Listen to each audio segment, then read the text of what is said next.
Okay, part 2 na naman ang test drive po namin. And yung Ford Bronco. Okay. So, pili ka na? Yes. Alright. Sige, sige. Yes. Oh, may parampa pa. Ay, si sir yung magka-test drive. Yes. Hi, sir! Hi, sir! Ano? Ako nga ba? Yeah, sige. Oh, ikaw. Okay, go. Sir, akin yung bag mo, sir. Hello po, hi sir. First time nating sumakay Probably sa Bronco. nagkita na tayo last time. Sorry, hindi kita nabatin. No problem. Sir Stefan? Yeah. Okay. What did we drive last time? Raptor 2 liter.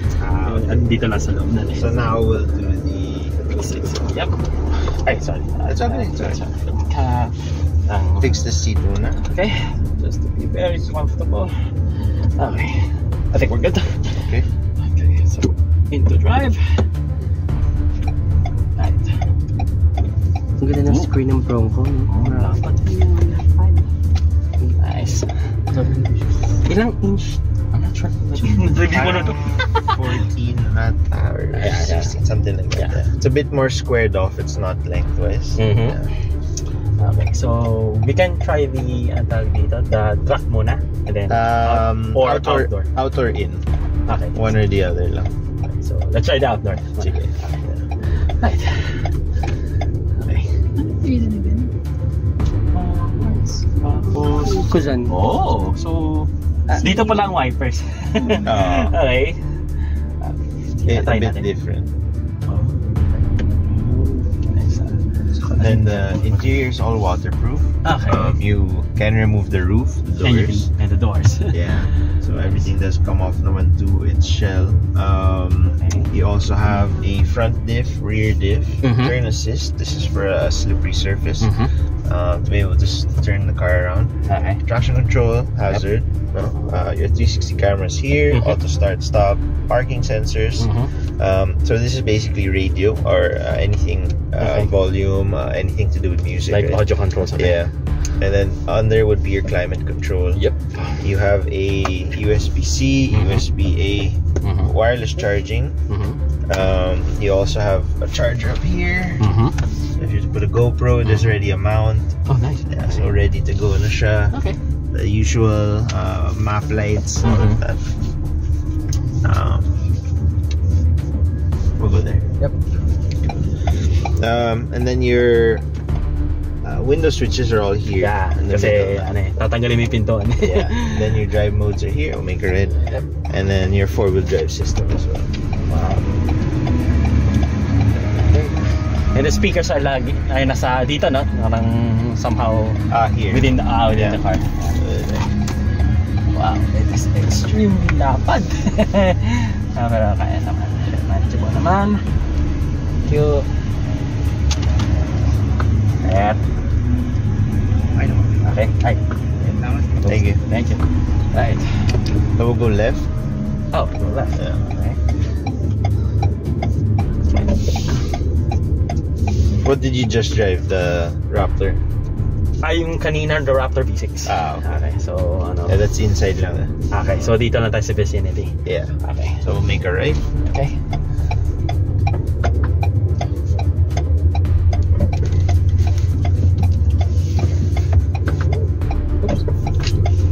Yung preno, some bit stiff. That's was it just a little bit? Okay. What do you mean? What? I push lang ng konti. Yeah, of course. We'll make a right. Yeah. Right. It's a V6 2.7 liter twin turbo, mated to a 10-speed transmission. Right. You are on Bilstein shocks, so not Fox suspension on this one. I'll make a right here. Sige. Nice. This is also I believe this is a Sasquatch patch. Yep. I know this is Outer Banks. Yeah. But yeah, so we'll go straight all the way to make a right. Okay. Sige. Watch out lang. Yeah.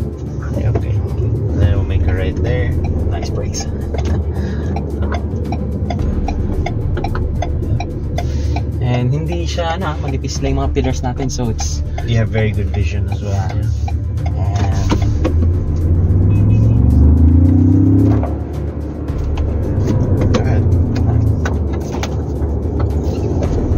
So it's not meant for it's meant for trailing. Yep. That's its main point. That's why if you look, our maximum speed's 180. So you won't go that much further. The gearing is also geared toward trailing more than it is highway. Probably short. Yeah. And then other than that, naman, the seats are also waterproof, by the way. Okay. So in case you're driving out and it starts to rain, nakatanggal lahat, you won't get no problems. You don't have to worry about anything. Yep. Okay. Nice touch yun Bronco. Yeah. So they're all built in the US as well. Yep. Then at the light we'll make a right. Okay. Yeah. Para you can experience the car. You have EPS as well. Okay. Pretty much it, no? Tires are ready to go. Mud terrains? All terrains. Well, yes, more mud, more to the mud side, but not noisy. Okay. Tapos it's not that it's not that intimidating to drive actually. Ngayon nung tumatagal na siya sa akin. Yeah. You just have to get used to the size. Yeah, it's the wideness. Yeah. But yung dulo nito nakikita ko naman. Yeah. It's manageable naman. Yung blind spot hindi masyado eh. Oh. Kung titingin ako ngayon, not that much. Especially pag tinanggal mo na yung roof tsaka yung dituan. So, glove box. Sorry. No problem. Glove box. Side mirror, yung adjustments there. The grab handles is also here on the side. Yeah. Nice. Tingnan natin yung mga communities dito. Yan, mga GPS, onboard GPS, tapos yung Android Auto and Apple CarPlay. So completely ready na rin siya. Driver's assistance settings, and so on and so forth. Yan. Ako nagna-night mode naman to kapag meron rin siya. Sorry. It's okay.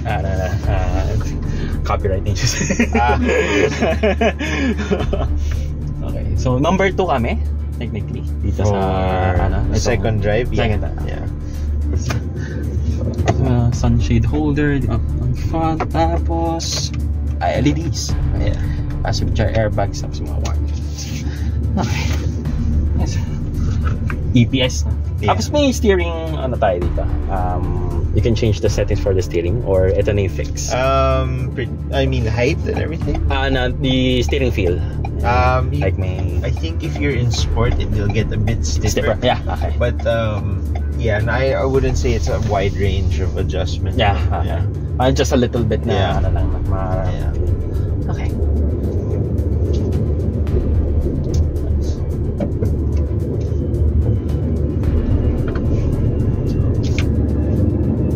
Wait a sec. May hinahanap ako. Where's the parking? It's down on your left. This one, the push the one. button. Okay. Akala ko yung traditional. No. It's just the button lang. Medyo tinago lang nila. Tapos itong stoplight na to. Right? After that. Okay. Street after this one. Yung pedals, I can feel parang a bit heavy siya. It's not a complaint for me, pero yeah, it's quite heavy. Pati yung brake pedal, I would say it's a bit stiff. Well, at least hindi siya mababang na ganun. Yeah. That here? Yeah, I'll make a right here. Okay.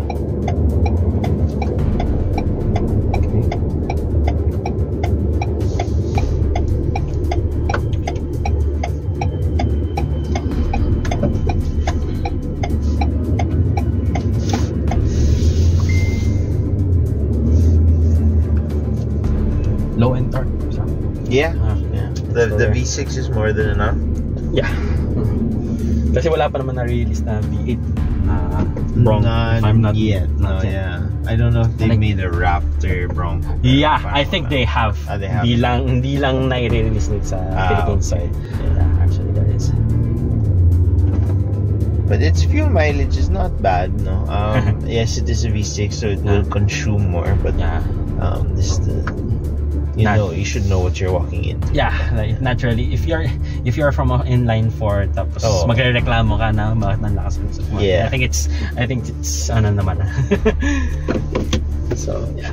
Do you mind if rev ko lang? Yeah, go ahead. Yeah, may rev limiter nga siya pagka whenever it's park. Yeah, just leave it there. Overall, okay naman yung good experience din. Yeah.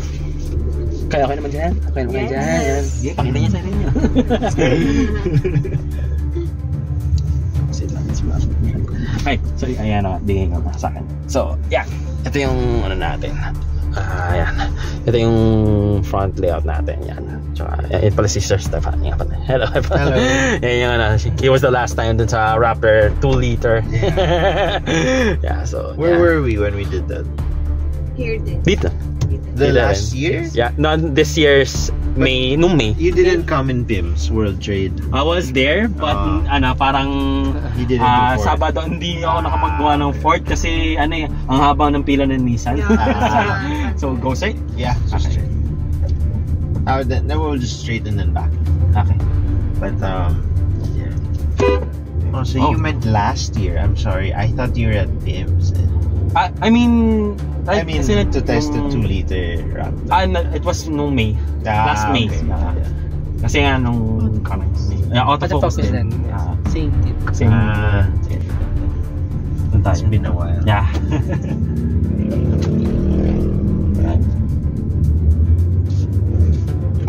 Going back in, tapos isang ikot and then yung truck. Inside? Or no, we normally pick out or in. Okay, that's fine. Yeah. We gave our pass kasi to this guy. Alright. Oh, unang hirit. Siya ba yan? Siya ba yan? Sa unang hirit? Siya yan, di ba? Si Sir Andrew ba yun? Andrew, yung basketball player ng St. Benil. Then he still goes to college? Yes, yes, sir. Ano na siya, di ba? Unang, parang weatherman na unang Basketball player ng St. Benil yan. Tapos before siya mag-actor ng chismis. Ng unang jigit. Ay, nakalaro ko yan dati sa ano. Ganun ba? Sa Espanya before. Benil kasi siya before.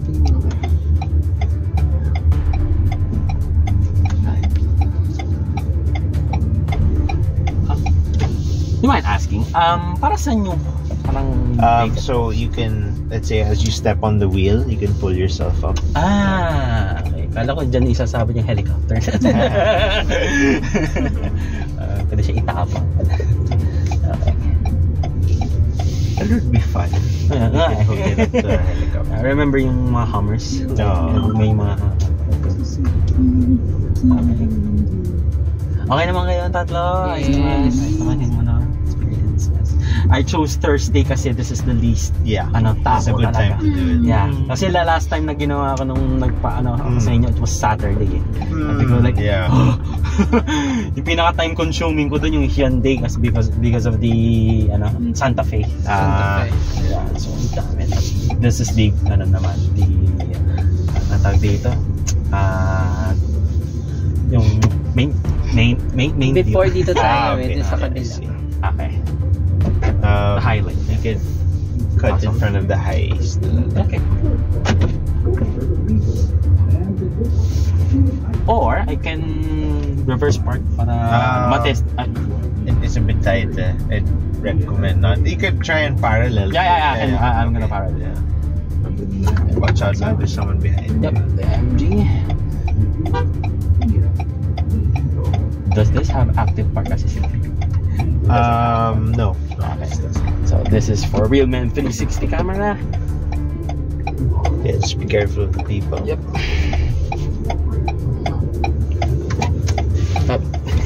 Thank you. I have one. You have na? Anyway, thank you. Okay. Para hindi naman mahirapan yung marshal, diba? Client na lang yun. Client na lang. Sir, you are not allowed to stand on... Excuse me, thanks. Grabing issue yun, no? Laging tinatayuan yung parking para makapag-reserve. Oh. Kilala niya po yun. Kilala ko po yun. Charis. Sa amin po yun. Charis. So, malayo pa. Very good. Okay. Tapos dun sa pag-akit ko dun sa parking ng SMOA, please we are not advising standing dun sa parking space because of our safety. Okay. I think we're good here.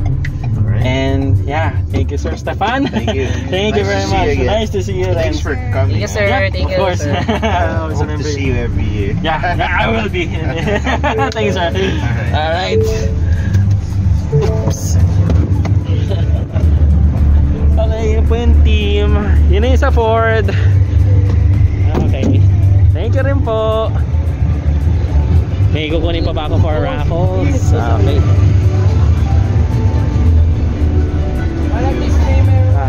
I'll see you again, sir. Yeah. Thank you. Thank you. Sir. Oh. Dito.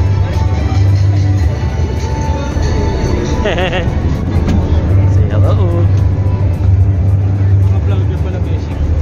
Say hello. Say hi. Gusto ko na hello eh. Alright.